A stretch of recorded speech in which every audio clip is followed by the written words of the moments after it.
What's up, guys? Welcome to today's show. So I want to keep the focus on the transfer window. Jude Bellingham's move to Real Madrid has been complete. Real Madrid now have Jude Bellingham in that amazingly stellar midfield that includes Camavinga, Valverde, Chukwuemeka, Modric and Toni Kroos. Bellingham is joining Real Madrid and he is going to be a major part of the midfield going forward. I've spoken enough about Jude Bellingham and Real Madrid in previous videos, and most of the world knew that this move was going to be complete sooner rather than later, and it is now complete. So I want to focus on Kylian Mbappe. Kylian Mbappe is a genius. He's a genius. He's an extremely smart young man. He's come out on social media and said that he's not in a rush to move, that he doesn't mind staying at PSG for another year until his contract expires, helping them win more trophies, helping them win another Ligue 1, helping them win more domestic cups, and more importantly, possibly helping them win their first Champions League next season. So he doesn't mind. But he has stated he's not planning on signing a new contract. And you can understand why. So what that has done is that showed the fans that, you know, he doesn't really want to leave. He's not in a rush to leave yet. He wants to help PSG be successful for another season, but he wants to try other things. And I don't think he can be begrudged for that. You know, he's been fantastic at PSG, but what this is doing, this is forcing PSG to make a move. Now, PSG, they're a super rich club. They're a super rich club. They can probably cope with the loss of not getting anything for Mbappe, letting him go on a free next season. So how PSG are going to play this is going to be interesting. I don't think Mbappe minds if he leaves next season. He's on big money. He knows whoever gets him next, whether that be Man United or Real Madrid, they ain't going to be able to pay the same sort of wages he's on at PSG, but he probably doesn't mind that. So he can secure another year of massive wages, and hopefully PSG can acquire good players. They can sort of copy the Manchester City model when they're getting world-class players, top players, but trying to build a more balanced team.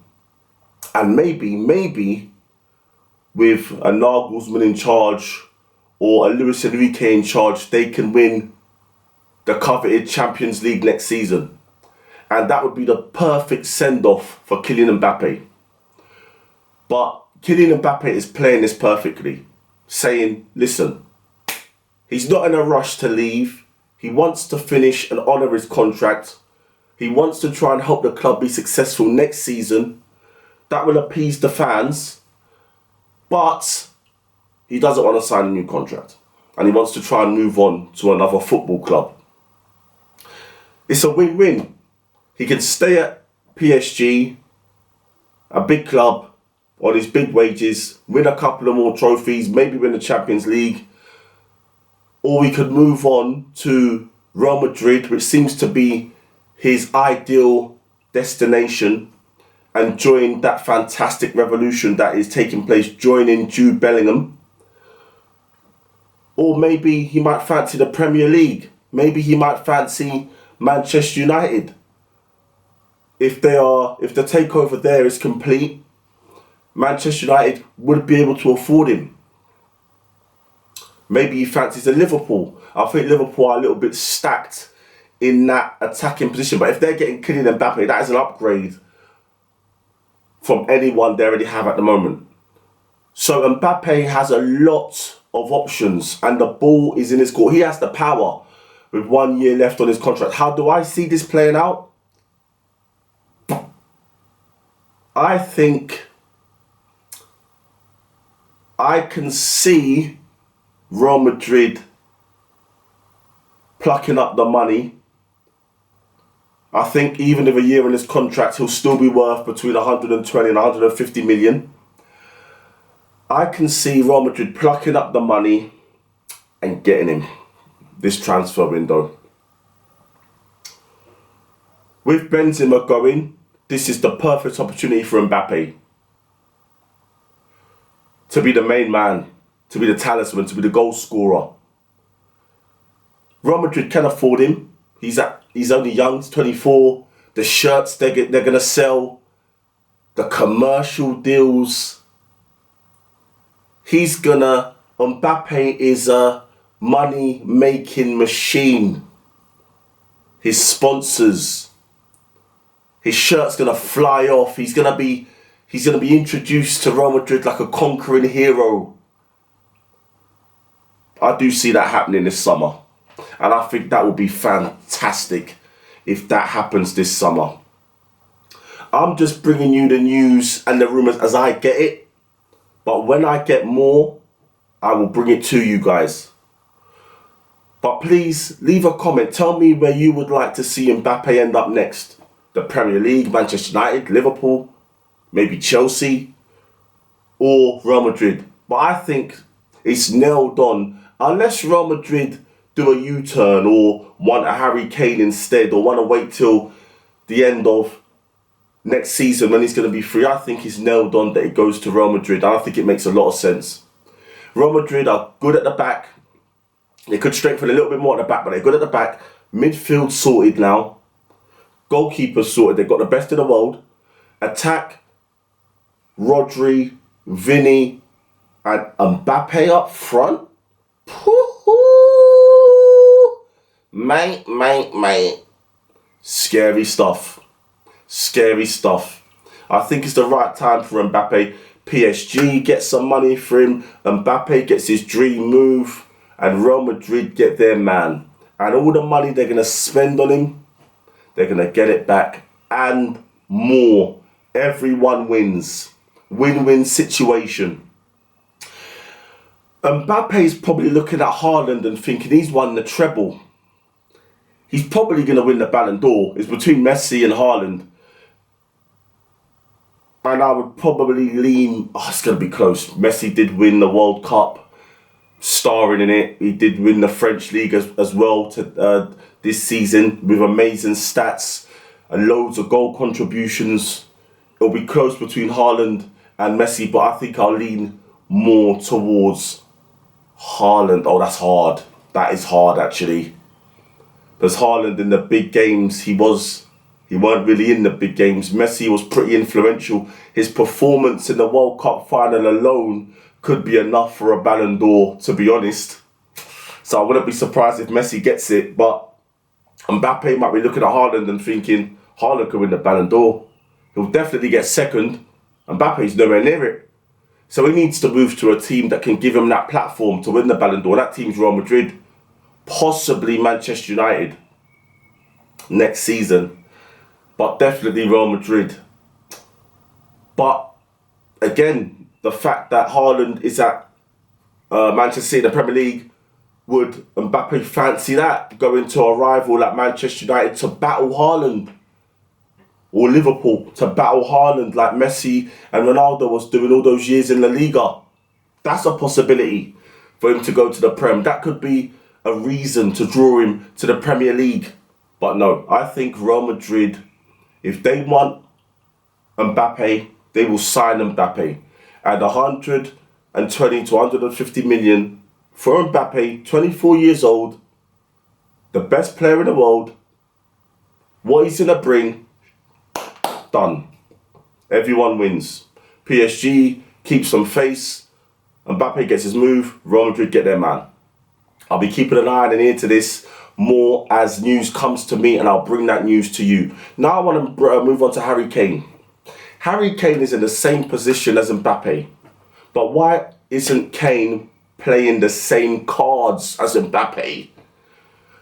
Coming out and making it clear that he will honour his contract till the end of next season, 1 year left, but he will not sign a new one. He will not extend.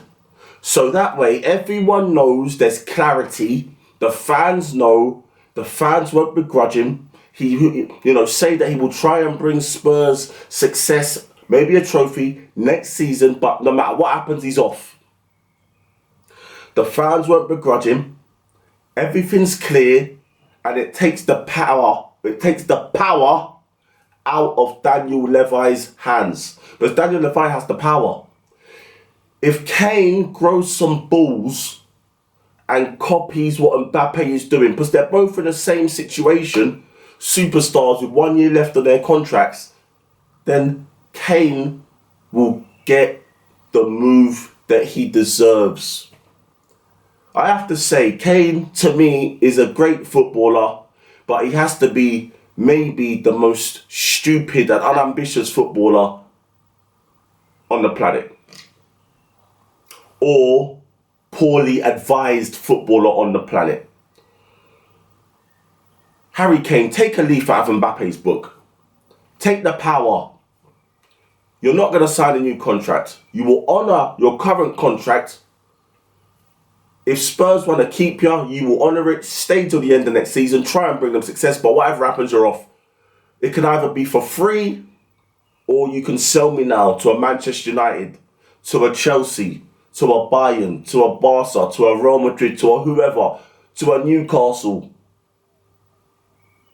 But give yourself the chance that really a player of your ability should be given themselves. Play at the top level in the Champions League for a big club and try and win some trophies. I want to see Kane at Real Madrid. I want to see Kane and Mbappe together at Real Madrid. Vinny on the right, Mbappe on the left, Kane up front, interchange between Vinny and Mbappe, fluid stuff. I want to see that. With Chukwuemeka, Camavinga and Bellingham midfield. And Valverde, just rotate between the four of them. Cruz and Modric, take a back seat, you've done your stuff. That's what I want to see. That is exciting. That is stellar. Kane, take a leaf out of Mbappe's book. For God's sake, come on. Look at what Mbappe's doing and just do the same as him. And you'll get what you want. Or maybe he wants to stay at Spurs. I don't know, I'm just assuming. But these two transfer sagas, Mbappe and Kane, to me, they're the most exciting. And I'll be watching them with great interest.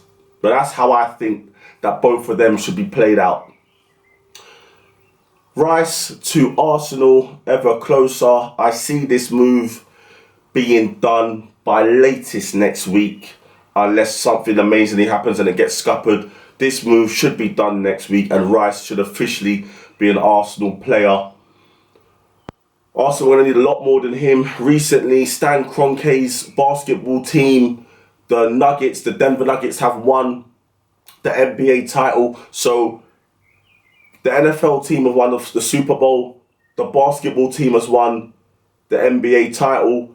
The football team has won trophies under Kroenke, FA Cups, but the big ones, we need to win. So I do think the Kroenkes will surprise a lot of people this transfer window and splurge a lot of money to try and close that gap with City, try and be competitive in the Champions League and try and bring big trophies back to Arsenal. I want to touch on Chelsea. Chelsea have Poch now, but they still have a lot of surgery to do to trim the squad before bringing players in. I was listening to a pundit, I think his name is Scott Minto, and he was saying that he really wants Chelsea to focus on a striker and he likes the look of Victor Osimhen. Now, since Victor Osimhen has won the Serie A title with Napoli, now he's on international duty with our beloved Nigeria. His future's gone sort of quiet. Bayern Munich has shown an interest. Man United showed an interest. Chelsea showed an interest. But, it's sort of quietened his future. I would love to see Victor Osimhen at Arsenal. I think that's the club for Victor Osimhen. Not just because I'm an Arsenal supporter. I think he'll score loads of goals with us, and that's the sort of striker we need. But it is a scary possibility to me that he might end up at Chelsea, because that's their number one position they want to fill. Striker, they can afford him. The only thing is, they're not in the Champions League. Is it a step backwards going from the Serie A champions, Champions League quarter-finalists, to Chelsea, who are not even in Europe? I mean, they've not been in Europe before and they've bounced back, and they probably are going to bounce back next season. But I don't know, man. Chelsea have sort of destroyed a lot of strikers of recent, and for Osimhen's career, I would prefer if he stayed at Napoli than go to Chelsea, or go to a Bayern Munich, or even a Manchester United, because at least they're in the Champions League and he can show off his abilities there. Manchester United are in a lot more of a healthier position than Chelsea in my book. Yes, Chelsea have Poch, and they will probably be a bit more stable next season, and they'll be a lot better, I have no doubt. But I do want Victor Osimhen to either stay at Napoli or go to a Bayern Munich, an Arsenal, or a Manchester United for his career to move forward and excel. But the Chelsea link to Osimhen is sort of gaining pace quietly, and the fact that the striking position is their priority, I'm going to be keeping my eyes and my ears to that also. Alright guys, so that's going to conclude this video. Please leave a comment, smash the like, share and subscribe. Have a beautiful day, and I'll see you tomorrow for another one. Peace.